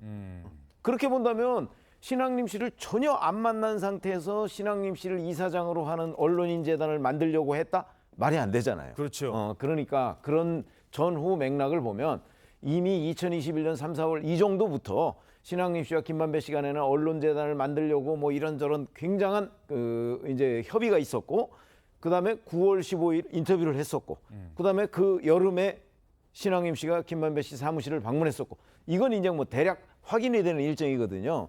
이렇게 된다면 왜 자꾸 9월 15일에 우연히 만나서 인터뷰를 한 것처럼 김만배 씨, 신학림 씨가 말을 맞췄을까? 예. 이건 뭔가를 숨기기 위한 거 아니겠어요? 이제 그 부분에 지금 검찰이 중점적으로 들여다보고 있는 겁니다. 자, 지금 신학림 씨는 내가 연락했다. 어떻게 요즘에 잘 사는지. 그래서 먼저 연락을 해서 우연히 만났다라고 하는데요. 달력 한번 다시 한번 보시죠. 김만배 씨 입장에서 한번 생각해 보면 좋겠습니다. 자, 김만배 씨는요. 자, 월요일 날 대장동 본격 보도가 됩니다. 아이고 이제 큰일 난 거예요. 김만배 입장에서는. 그러니까 인테리어 업자한테 부탁해가지고 휴대전화 망치로 부수고 불에 태우고 막 그런 상황이에요. 본인이 지금 정신이 없는 상황이에요. 증거를 빨리 하나라도 없애려고. 그런데 우연히 15년 만에 20년 만에 옛날 선배 신학님이 만나자고 하니까 만나요? 이 바쁜 와중에? 그리고서는 한다는 얘기가 윤석열 검사가 커피 타줬다고? 이런 얘기를 해요. 이 맥락상 이 흐름이 이 김만배 입장에서는 이 바쁜 와중에 우연히 만나서 지금 옛날 얘기할 상황은 아니잖아요. 제가 만약에 검사라면요, 신학림 씨와 김만배 씨의 지금 진술들은 하나도 안 믿을 거예요. 전혀 믿을 수가 없어요. 이거는 큰 그림을 먼저 봐야 돼요. 일단 신학림, 김만배 씨가 지금 진술하는 거, 자기네들이 15년 만에 20년 만에 만났다 이렇게 얘기하지만 그건 일단 거짓말로 보여집니다. 왜냐하면 그 전부터 만나갖고 이 공작은 시작이 된 것 같아요. 과연 그 어떻게 하면 이재명을 대통령으로 만들 것이냐. 그럼 핵심은 일단은 나온 걸 보면 첫 번째가 뭐냐면요. 재단 이사장으로 시켜주겠다. 뭐 법인 카드. 그다음 이런 얘기, 돈 얘기가 자꾸 나오잖아요. 그렇죠. 그러면 매달 1,000만 원짜리 법인카드. 그렇죠. 그럼 잘 생각해 보십시오. 이런 얘기가 뜨문뜨문 나와서 지금은 종합판으로 우리 귀에 들린다는 얘기는 그 당시 신앙림식은 공작의 대가를 요구했을 겁니다. 김만배는 돈이 많다는 거 알았으니까요. 김만배가. 그러면 그 대가 중에 이거를 나중에 들통이 나도 문제가 되지 않는 방식으로 돈을 받는 방법이 뭘까를 생각을 했을 거예요. 내가 책에 하나 썼는데 책을 한 권 그렇죠. 썼는데. 예, 책의 대가냐 아니면 무슨 재단 같은 거 만들어서 이사장 앉혀주고 그것도 그냥 허울 좋은 재단이겠죠. 그다음에 이제 돈을 주고 법카를 주고 이런 방식으로 할까? 아니면 그걸 통으로 다 달라 나한테 다 주세요. 뭐 예를 들어 책값으로도 주고 뭘로도 주고 제가 볼 때는 그런 방식으로 했기 때문에 검찰도 바보가 아닌 한 그런 방식으로 지금 수사를 진행하고 있을 거라고 저는 추측이 됩니다. 자, 이 상황까지 어떻게 보십니까? 그러니까 뭐 그 두 사람 사이에 석연치 않고 강한 의심이 드는 건 뭐 그건 인정을 할 수밖에 없다고 봅니다. 예. 그건 뭐 수사기관이 이제 진상을 규명할 거고요. 다만 이것이 정파적으로 정치적인 논쟁으로 흘러서는 사건의 본질이 흐려지고 왜곡될 것이다. 그런데 그거는 사실은 정파들이 조심해야 될 부분인데 지금 이미 이제 국민의힘 쪽에서 또 대통령실에서는 이거는 말하자면 정치 공작이다. 대선 정치 공작이다. 뭐 이렇게 뭐 단정하고 이렇게 공격을 하고 있거든요. 거기 배후에는 민주당이 있다. 이재명이 있다. 이거는 섣부른 거죠. 그렇죠. 아직까지 그거에 대한 관련된 뭐 증거나 정황이 드러나지도 않았는데 예, 민주당 관련성은 아직 드러난 거 없습니다. 이렇게 정치적 공방으로 흐르면 본질은 없어지고 진상 규명은 제대로 안 되고 그냥 정치적 공방만 있을 겁니다. 이렇게 변질돼서는 안 된다는 점에서 대통령실에서도 마치 수사 가이드라인을 제시한다든가 국민의힘에서도 섣불리 이거를 대선 정치 공작이다 이렇게 규정짓고 나가는 건 매우 경솔한 것이고 또 섣부른 것이다라는 말씀을 드립니다. 자중해야 된다고 생각합니다. 예. 자, 뭐 다시 한번 말씀드립니다만 그렇다고 해서 민주당이 조직적으로 여기에 개입을 했다라는 정황은 드러난 게 없습니다. 아직까지. 거기까지 갈 상황은 아니에요. 하지만 언론 보도에는 문제가 있는 겁니다. 뉴스타파 보도에는 문제가 있는 거예요. 자, 이 녹음 파일에서도 이 김만배가 그렇게 얘기했잖아요. 커피 누가 타준 거야? 누가 타준 거야? 물어보니까 아이 커피를 어떻게 조우영이가 이 윤석열이랑 마셨겠어. 커피는 그냥 직원이 타준 거래. 그리고 박모 만났대. 박모 검사. 이렇게까지 얘기를 한 부분이 있어요. 근데 뉴스타파는 그 부분을 쏙 뺍니다. 그래놓고 마치 윤석열 검사가 이 사건에 개입이 돼 있는 것처럼 대선 3일 전에 그러니까 이틀 전에 무슨 얘기가 나와요. 이재명 게이트가 아니라 윤석열 게이트다. 사람들은 거기까지만 보고 투표장에 갔습니다. 자, 이 상황에 대해서 신앙림 씨는 이렇게 주장을 합니다. 2021년 여름에 화천대유 사무실 방문한 적이 있다 이런 진술이 나왔다는 보도가 나와가지고요. 그럼 여러분들이 그 증거를 갖다 대세요. 그러니까 유령이 갔으면 갔겠죠.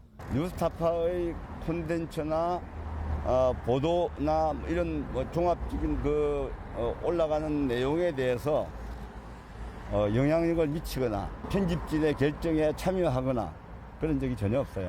특히 민주당 측 인사로부터 좀 부탁을 받거나 이런 부분 전혀 없나요? 여러분들이 상상을 해서 지금 하는 질문이라고 생각을 해요. 여러 가지 가능성에 대한 질문을 드리는 거니까요. 가능성이? 제로. 자, 신앙림 씨는 사실 언론노조 위원장을 2번씩이나 역임을 했고 많은 기자들, 젊은 기자들 사이에서는 뭐 일부 존경도 받았던 그런 기자입니다. 그런 기자가, 그런 대기자가 저 젊은 기자와 지금 그런 가능성이 제기되고 있지 않습니까? 가능성이요? 제로. 인터뷰를 하는 것 자체가 사실 언론인의 한 사람으로서 좀 부끄러운 장면이긴 합니다만 저런데 연로가 됐다는 것이 부끄러운 장면이고요. 사실은 이제 민주당과 어떤 소통을 하거나 뭐 같이 무슨 이런 공작에 참여를 했다 하면 그거를 알 수 있는 사람은 누구일까요? 저는 김만배 씨라고 생각을 해요. 신앙림 씨는 알 수 있는 입장이 아니죠. 그렇죠?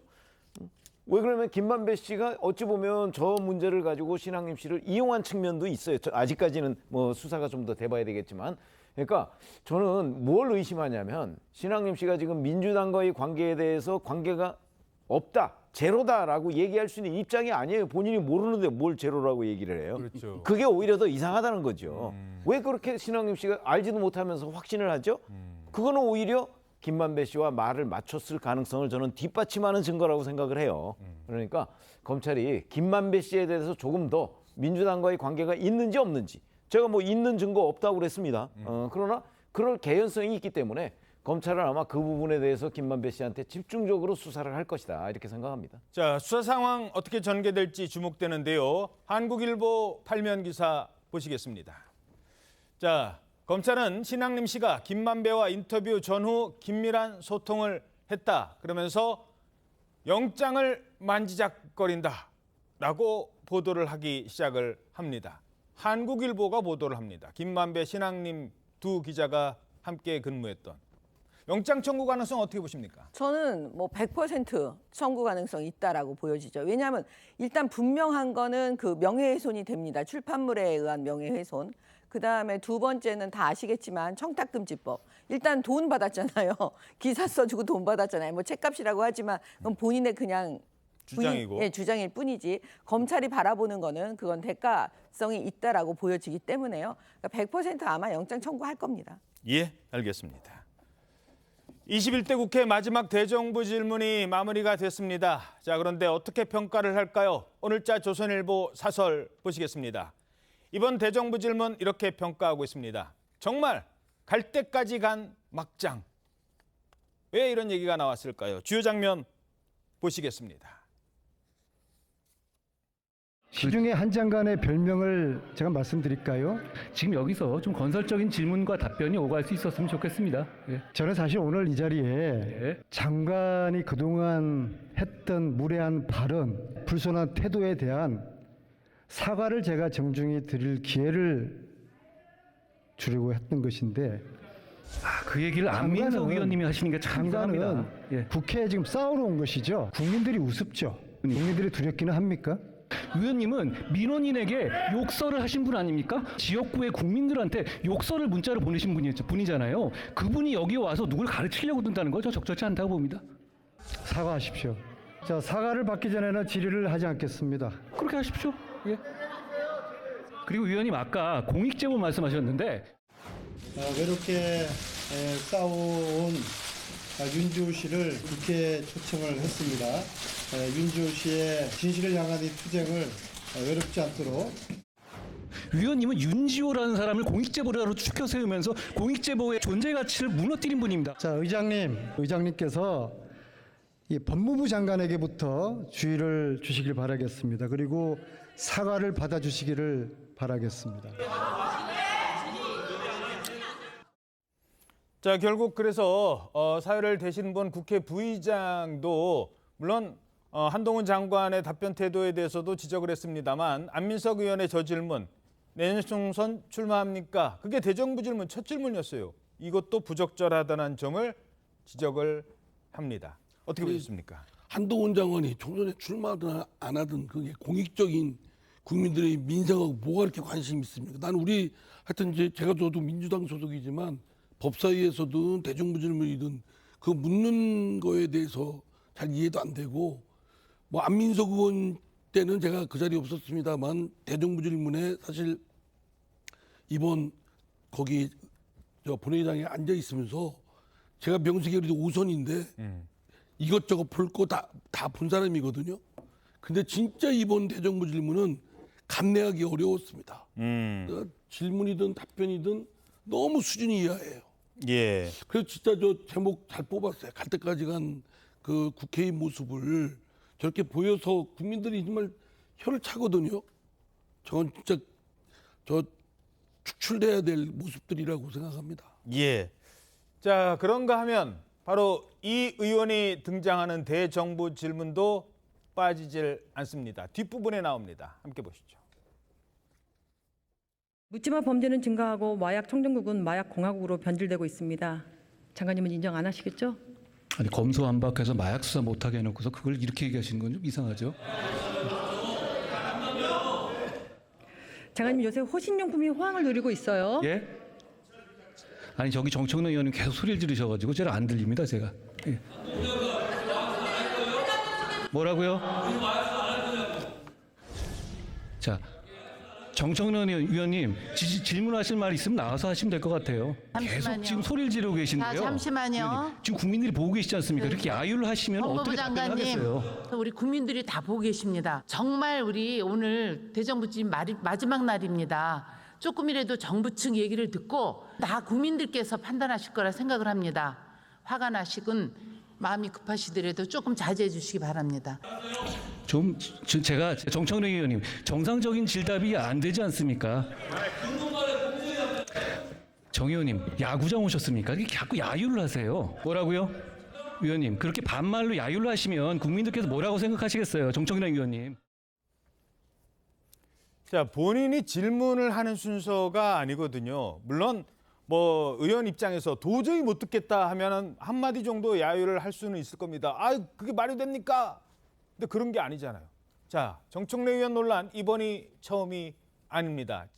여러 번 있었는데 그 상황도 함께 보시죠.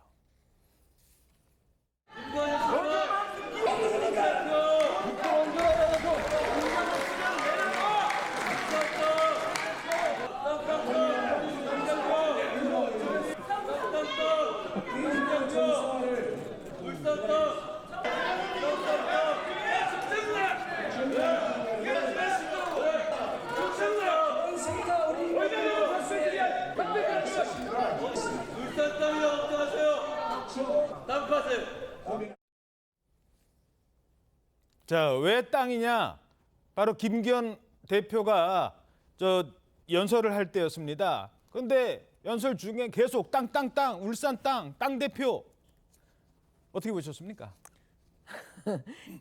이 국회 수준을 뭐 국민들께서 이제 기대하시지도 않겠지만 사실 제가 보고 있는데도 되게 민망하잖아요.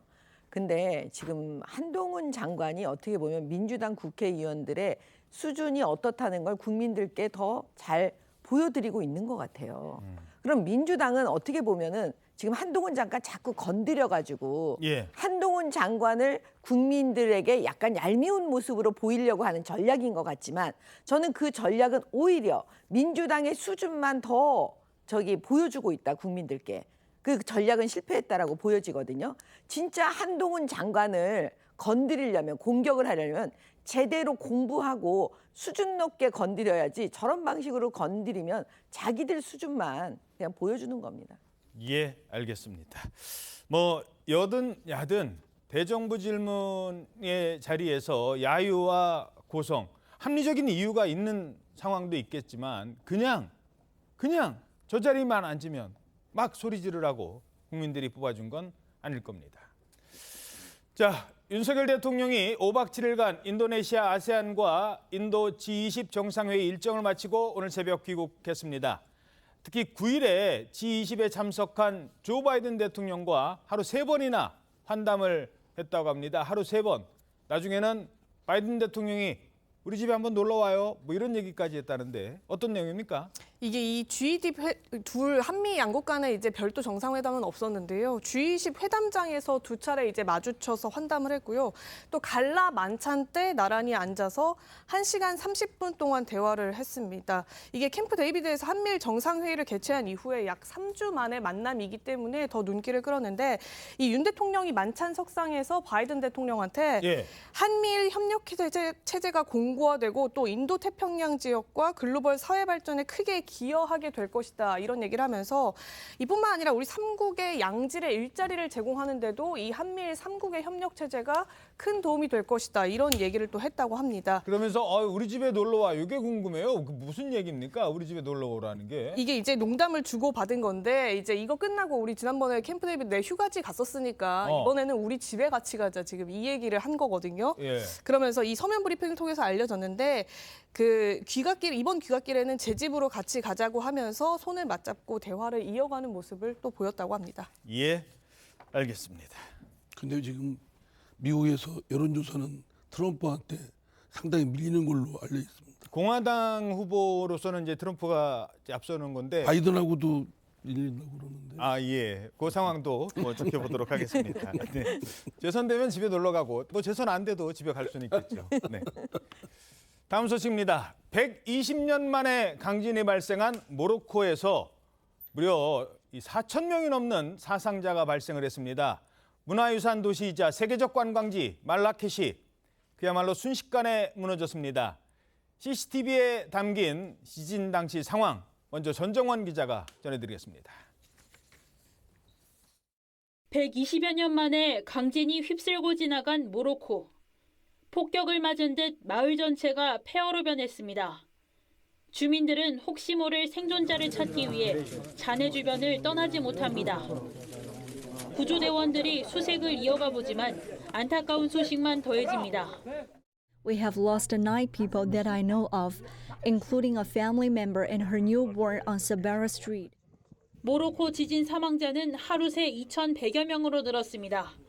다친 사람도 2,400여 명에 달합니다. 지진 발생 3일차, 구조를 위한 골든타임인 72시간이 다가오지만 험준한 지형에 도로까지 막히면서 현장에 접근하는 것조차 쉽지 않습니다. The most casualty that we experience are in the mountain area, and as you know, the mountain area is not very accessible. 마을 공터는 간이 장례식장으로 변했습니다. 주민들은 망자들의 시신 수십 구를 모아 고인의 넋을 위로했습니다. 생존자들은 여진의 건물이 무너질까 두려워 노숙을 이어가고 있습니다.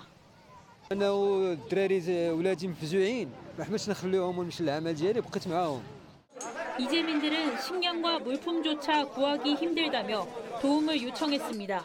TV조선 유혜림입니다. 자, 이 마라케시 중세 시대부터 지금 거의 그 모습 그대로 지켜온 그 유물들이 많은 그런 건축물이 많은 그런 도시였잖아요. 네, 마라케시가 지금으로부터 약 1000년쯤 전에 조성된 그런 도시고 이 지역의 구도심인 메디나라고 하는데 그렇죠. 메디나 지역 전체가 유네스코 지정 세계문화유산입니다. 예. 굉장히 유명한 관광지고 뭐 미션 임파서블이라든가 유명한 헐리우드 영화들이 저 지역을 배경으로 촬영도 많이 했었고 그 시장은요 걸어 다닐 수 없을 만큼 사람이 많은 네, 굉장히 아주 유명한 지역인데 저기가 이번에 일어난 그 지진의 진앙으로부터 72km가 떨어져 있는 곳이거든요. 그런데도 이번에 지진의 피해를 입었다는 겁니다. 그래서 이 지금 많은 분들이 더 안타까워하고 있습니다. 세계적인 관광지가 순식간에 지금 이재민 대피소로 지금 변한 거 아닙니까? 사실 지금 혹시 지진으로 주택이 파손되는 피해를 입지 않은 분들도 여진 때문에 또 무너질 수 있잖아요. 그렇죠. 그러니까 오히려 건물 안보다는 그 마라케시 관광명소인 제일프나 광장 같은 데, 그러니까 탁 트여 있는 그런 곳에서 지금 노숙하고 계신 분들이 꽤 많다고 합니다. 예. 한 주민의 얘기를 들어보니까 지금 지나가는 구급차만 봐도 너무 초조하고 그때 깜짝하냐 지진 놀래고. 나서 땅이 움직인 시간이 20초였다는데 나에겐 몇 년 같았다. 그리고 굉장히 그 공포감을 호소하고 있고요. 지금 모로코 당국뿐만 아니라 세계 각국에서 지금 구조대를 파견해서 지금 지진 피해를 최소화하는 데 동참하고 있는 상황이고 특히 이제 축구 선수 크리스티아노 호날두 같은 경우 이제 뭐 아랍권이나 이런 곳에 호텔을 여러 개 소유하고 있다고 알려져 있는데 그 모로코 마라케시에 호텔을 하나 가지고 있다고 합니다. 그 작년에 이제 막 문을 연 새 호텔이라고 하는데요. 페치나 CR7이라는 호텔을 지진 피난처로 제공하기도 했습니다. 자기 호텔도 지금 그렇죠. 지금 거기라도 지금 피난하시라고 개방을 해줬다는 겁니다. 문제는 추가 피해가 지금 우려되고 있잖아요. 네, 그렇습니다. 이미 큰 피해를 입었는데요. 지금 여진이 계속되고 있기 때문입니다. 이미 확인된 사망자만 2,100명을 넘어섰는데요. 여진 때문에 이 사망자 더 늘어날 것으로 우려가 되고 있습니다. 현지 시간 12일경에는 이날 오전 9시쯤에 마라케시 남서쪽 77km 지점에서 규모 4.5의 여진이 발생했다고 하고요. 그렇기 때문에 지금 관련해서 지진 발생 후 72시간이 골든타임이라고 하는데 앞으로 부상자 상태라든지 또는 생존자 구조에 더 만반을 기해야 되는 게 아니냐라는 얘기 나오고 있습니다. 지금 지진 당시 사람들이 저렇게 급박하게 피해서 달아나는 대피하는 장면이 대피 과정에서도 많은 분들이 피해를 입었을 것 같습니다. 북한이 이른바 구구절을 맞아서 심야 열병식을 진행했습니다. 그런데 이번 열병식에서요, 딸 맨날 같이 다니고 다니는 김주애의 자리가 눈에 띈데요. 어느 자리였느냐? 오늘자 조선일보 기사입니다. 김정은이 앉았던 자리래요. 집권 1년 전에 앉은 자리. 그 자리에 딸이 앉아 있다는 겁니다. 김정은 위원장의 바로 오른쪽 옆좌석에 앉았는데 이 자리가 김정은 위원장이 집권 1년 전에 앉은 그 자리라고 합니다. 야, 이 자리, 저 자리 아무리 딸이라고 하지만 그 옛날 모습과 비교해 보면 야, 이거 혹시 후계자 낙점된 거 아니야? 지금 별 얘기가 다 나오고 있어요. 게다가요. 눈에 띄는 모습이 있대요. 오성 장군이나 되는 사람이요. 무릎을 꿇었어요. 무릎을. 예, 어떤 정말 상황입니까? 일반적인 민주국가에서는 상상도 할 수 없는 예, 저 보세요. 그런 모습이 이번에 포착이 무릎 꿇고 됐는데 거수경례. 어린 김주애 앞에 막 계급장도 굉장히 화려하고 훈장도 많이 단 듯한 예. 저런 장소에 무릎을 꿇고 대화를 나누고 있는 거예요. 야. 저 인물이 바로 박정천 북한의 군정 지도부장인데 ang정천. 예. 그런데 계급이 차수입니다. 차수. 차수면은 북한에서 대장 위에 있는 예. 사실상의 오성 장군급이거든요. 예. 그런 최고의 장성이 지도자의 어린 자녀 앞에서 무릎을 저렇게 꿇고 지금 대화를 나누고 있는 거예요. 그러니까 기존에 북한 고위층이 김정은 앞에서 무릎을 꿇는 모습은 몇 번 나왔었는데 김주애 앞에서 무릎을 꿇는 모습은 이번에 처음 나온 거고요. 정말 매우 놀라운 장면인데 기존에는 북한의 해군 사령관이 김주애 앞에서 거수 경례를 하고 허리를 숙이는 이런 모습이 포착된 적이 있습니다. 자, 전문가는 이 모습을 이렇게 분석하고 있습니다. 김일성으로부터 시작된 김 씨의 직계들만 백두혈통이기 때문에 김주애가 비록 나이가 어리더라도 그 앞에서는 다 그 무릎을 꿇을 정도의 권위가 있다라는 북한 특유의 그런 현상이 다시 한번 확인이 됐다라고 판단이 되고요. 대표 사절단 앞에서도 자신의 모습을 좀 보였다라는 측면이 기존의 김주애가 등장했던 그 여러 가지 행사와는 조금 성격이 다르다. 자, 이 모습 지금 차수가 지금 저런 모습 이게 상당히 이례적인데 저게 또 낯설지 않은 모습이라고요. 거의 비슷한 상황이 2016년에 한번 연출이 된 적이 있었습니다. 당시 김정은이 이제 공연을 같이 보는 상황에서 황병서 총정치국장이 거의 똑같이 무릎을 꿇고 일단 그 당시 김정은에게 말을 건네는 모습이 포착되기도 했었는데 예. 그 옆에 서홍창 인민무력성 제1부장도 같이 있었는데 나는 어떡하지 하면서 안절부절 못하는 그런 모습이 담기기도 했었습니다. 이제 그러다 보니까 그 북한에서는 사실 이런 상황을 전파를 통해서 일단 주민들의 공개를 하기 때문에 그럼 어떤 느낌이 들까요? 주민들 입장에서는? 그러니까요. 앞으로 저기가 훨씬 위가 되겠구나라는 생각, 그러니까 백두혈통의 후계자가 되겠구나라는 생각할 가능성이 굉장히 많죠. 근데 그러다 보니까 주요 외신들도 김주애가 사실상 김 위원장의 후계자로 낙점된 증거 아니냐 이런 얘기가 나오고 있는데 뭐 아직 확정적이진 않다고 하더라도 제가 말씀드렸던 것처럼 김주애 위상을 이제 북한 주민들 내에서 좀 공고화하려는 그런 작업이 진행 중이 아닌가. 후계자라고 단언하기는 어려울지 몰라도 그런 얘기들이 나오고 있는 상황입니다. 그렇죠. 오성 장군 박정천이 무릎을 꿇은 그런 상황까지 연출이 되고 있습니다. 참 권력이라는 게 뭔지.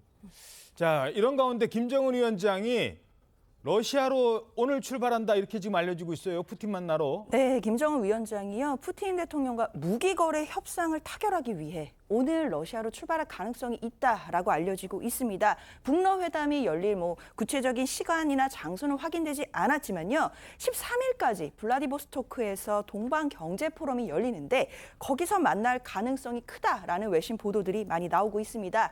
특히 김정은 위원장 같은 경우에는 북러 정상회담을 위해서 10일 그러니까 어제 평양을 출발할 가능성도 얘기가 됐었지만요. 10일에는 평양에서 일정을 수행했던 사진들이 공개가 있었기 때문에 아무래도 일본 NHK 같은 경우에는 오늘 전용 열차로 러시아를 향해 출발할 가능성이 있다라는 보도를 내놓고 있습니다. 예. 다음 소식입니다.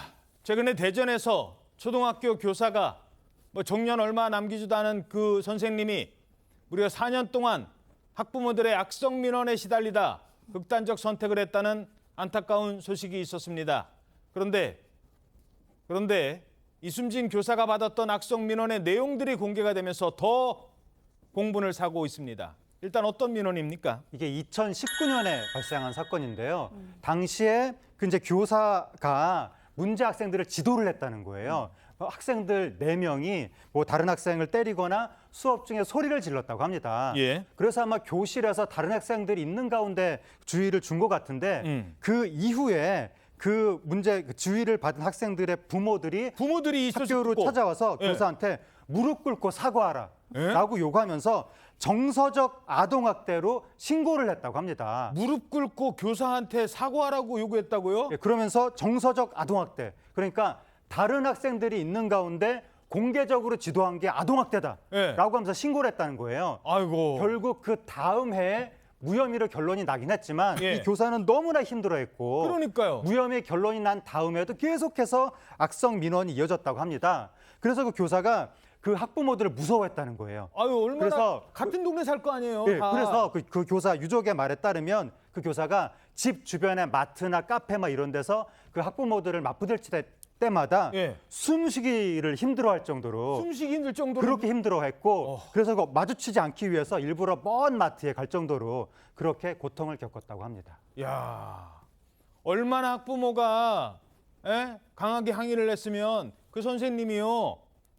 그 학부모 학교 바깥에서 또 볼까봐 얼굴 보면 막 숨을 못 쉴 정도였다고 합니다. 자, 그런데 공개적으로 지도를 했는 게 정서학대다. 학부모들을 마주칠 때마다 숨을 못 쉴 정도였다. 이런 상황인 겁니다. 이쯤 되면 이거는 진짜 누구의 정서를 학대하는 걸까요? 그러니까 이게 참 저는 이걸 보면서 좀 화도 많이 나고, 그러니까 최근에 이제 서희초등학교 교사의 그런 극단적인 선택 이후에 안타까운 교사의 죽음들이 계속 이제 알려지고 있지 않습니까? 그걸 보면 공통점이 하나 있습니다. 학교는 뭐 했고 교육부는 뭐 했는지, 선생님들을 왜 이런 부분들에 대해서 보호를 해주지 못했는지, 이런 얘기들이 많이 나오는데, 이번 사안도 보면 지금 일단은 4년 동안 단 한 번도 교장 선생님이나 교감 선생님의 도움도 못 받았다고 합니다. 아, 그래요? 원래 이런 일이 생기면 이럴 때 선생님들을 보호하기 위한 게 하나 있죠. 교권보호위원회. 예. 교권보호위원회도 뭐 소집을 해달라고 요구를 했지만 그것도 다 묵살이 됐다고 합니다. 그것도 안 열렸어요. 그러니까 오롯이 선생님이 모든 걸 다 견뎌했던 것이고 지금 최근에 이런 문제들이 계속 터지다 보니까 이제서야 선생님들을 보호하자는 얘기가 나오는 건 좀 만시지탄입니다. 자, 그러면 악성 민원은 그 학부모들 또 이분들도 물론 뭐 조심해야 될 측면은 있습니다만 옆에서 보니까 좀 너무하다 싶어서 지금 비판이 학부모들한테도 가는 게 사실이에요. 그렇습니다. 온라인 상에서는요, 이 악성 민원을 제기한 학부모들이 운영한 것으로 알려져 있는 김밥집이나 미용실 등의 정보가 공유가 됐습니다. 특히 해당 김밥집에는요, 여러 가지 비난글이 담긴 포스트잇이 붙었고요. 뭐 계란과 밀가루 등이 투척되는 일도 벌어지고 있습니다. 특히 배달 사이트 같은 데서는 별점 테러도 이어지고 있는 상황인데요. 이런 가운데 가해자로 지목된 학부모가 운영하던 식당이 현재 매물로 나왔다라는 소식이 전해졌는데요. 특히 이 해당 음식점 같은 경우는 현재 영업이 중단된 상태라고 하는데 매물로도 올라와 있고요. 그 매물 소개 글에는 부부 창업, 가족 창업 추천, 특급 매물 이런 글로 소개가 되어 있다라고 합니다. 예, 하지만 저 단어는 글쎄요. 가게 앞에 저 단어까지는 좀 아닐까 싶습니다. 이게 상대방을 너무 내가 화난다는 이유로 본질은 상대방의 입장도 생각 안 하고 무조건 공격을 했던 학부모에게 있다면 그걸 보고 화가 난 다른 시민들이 또 그 학부모를 공격하는 것, 이것도 또 다른 피해를 낳을 수 있으니까요. 이럴 때일수록 차분하게 따져봐야 될 것 같습니다. 자, 위기에 빠진 시민들이 생길 때마다 등장을 하는 사람을 우리는 슈퍼맨이라고 하죠. 그런데 그 슈퍼맨이 부산에 나타났다고 합니다. 어떤 일입니까? 10일 오전 0시 30분경에 부산 기장 오랑대 앞바다에서 사람이 빠졌다는 이제 신고가 접수가 된 거예요. 아, 바다에 사람이 빠졌어요? 그렇습니다. 50대 여성이 빠진 거였는데 아, 저 상황인가 봐요. 예, 바로 해경이 경비함정하고 구조정을 파견했거든요. 예. 근데 문제가 저기가 사람한테는 위험하지만 배가 접근하기에는 너무 얕았던 거예요. 그래서 배가 접근하지 못하고 보고 있는 사이에 저 여성의 상황은 점점 더 위급해졌습니다. 야, 지금 그래서 해경이 그래서 갔군요. 네, 지금 말씀하셨던 것처럼 현장에 도착한 이제 해양경찰관 박경사는 갯바위까지 한 100m 정도 뛰어가고 예. 배를 기다릴 여유도 없고 또 원래 저렇게 지금 바닷물이 지금 아무리 날이 더워도 바닷물을 차잖아요. 예. 원래 거기다가 또 혹여라도 물에 빠진 사람 구조하다 보면 본인도 같이 말려 들어갈 수도 있고. 그럼요. 바다인데. 그래서 원래 이제 구조대원 그 전용 슈트 같은 걸 입었는데 그걸 입을 새도 없고 그리고 오리발도 없고 그냥 맨몸으로 뛰어들었습니다. 그래서 200m를 혼자 수영을 슈트도 하고 없이. 가서 그래서 물에 빠진 저 50대 여성을 구조한 이후에 다시 200m를 헤엄쳐서 구조에 성공을 한 겁니다. 야, 아까 그냥 박경사라고 했는데 그냥 박경사 하면 안 돼요. 이제 저런 분은 이름도 알려줘야 돼요. 누굽니까? 네, 울산 해경 소속 기장파출소 구조대원인 박철수 경사님입니다. 이 박철수 경사님은요, 수영 선수와 해군 해남구조대 SSU 출신으로 그 베테랑 해상 구조대원으로 알려져 있습니다. 조사 결과 그 구조된 여성은 실족해서 바다에 빠진 것으로 알려져 있고요. 일단 이 구조 작업을 마치고 이 박 경사님 탈진, 전신 찰과상을 입고 입원을 했다고 하는데요. 그 와중에도 여성이 안전하게 구조된 사실이 무엇보다 기쁘다 이런 이야기를 했다고 합니다. 이 박 경사는 2019년 9월 울산 연포부두에서 발생한 선박 폭발 사고 때도 그때도 활약을 했던 것으로 알려져서요. 이 노고에 대해서 많은 분들이 감탄하고 있습니다. 네, 알겠습니다. 자, 조금 전에 들어온 소식 전해드리겠습니다. 지금 이번 김만배발 이른바 허위 인터뷰 사건을 수사하고 있는 검찰이요, 신앙림 씨를 재소환한다고 합니다. 지난번에 해명 과정이 미흡하다고 보고 책판 경위 그리고 인터뷰 앞뒤 맥락 15년 20년 만에 처음 만났다고 합니다만 그렇지 않은 정황 이런 게 속속 드러나면서 신앙림 씨를 다시 소환해서 조사하기로 했다는 겁니다. 자, 나흘 만에 다시 출석을 통보했습니다. 1분 뒤에 돌아오겠습니다. 네, 오늘 아침 대한민국 잘 보이셨습니까? 오늘 하루 당신의 대한민국 신통방통이 응원해드리겠습니다. 여러분 고맙습니다. 힘내십시오.